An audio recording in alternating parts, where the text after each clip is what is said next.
To remove the hard drive from the PC, first remove the rear cover. Loosen the captive Phillips screw for the hard drive.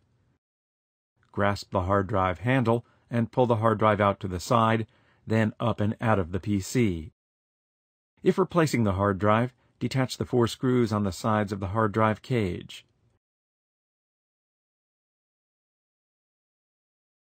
Note that the screws are different than screws used for other system components. Slide the hard drive out of the cage. Before installing a hard drive in the cage, make sure there is a rubber grommet in each side hole of the drive cage. Install a new grommet into any hole missing a grommet.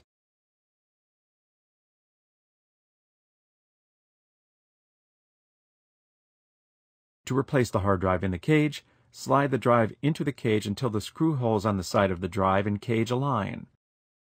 Replace the 4 screws.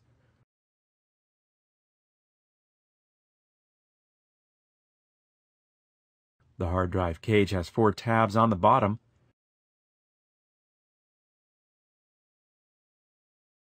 That fit into 4 slots inside the PC.